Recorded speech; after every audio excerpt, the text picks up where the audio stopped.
It's supposed to give Venezuelans more purchasing power. The latest hike in the minimum wage means workers will receive 150,000 bolívares in cash. They also get another 150,000 in food stamps each month. Sounds like a lot, but what can you actually buy with it? These 3 bottles of water and 2 bread rolls cost more than a quarter of the monthly wage. 300,000 is not enough to buy anything with. When you factor in transportation, food, bills, and recreational activities, you just don't have enough.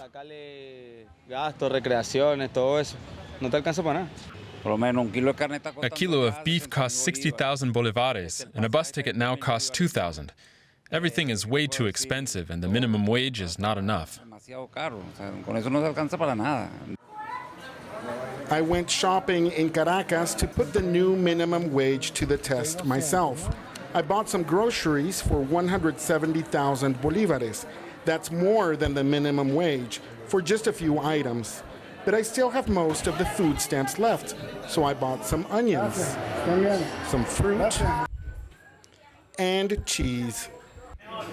I bought 18 eggs for 40,000 bolívares, and there was just enough left to buy a drink. If I'm frugal, I can make these groceries last for me for a month. But for a family, it's not very much.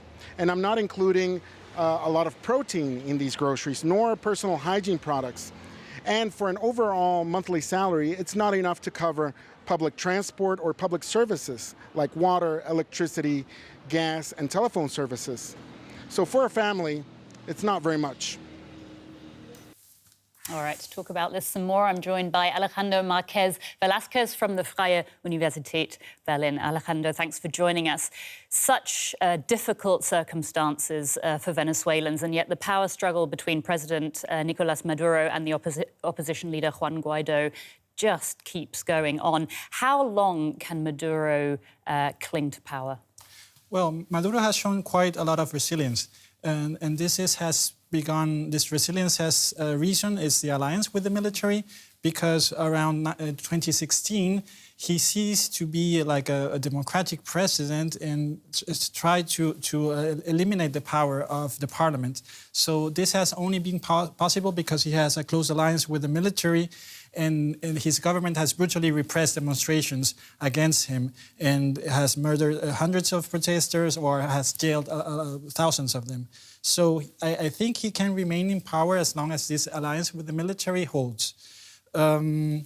This year, we have at the end, the Constitution foresees elections for the parliament at the end of the year, but there are no signs that these elections will be free and fair. So I guess that perhaps the opposition will boycott them, and this will probably leave Maduro in power. Many people have left Venezuela to escape the poverty.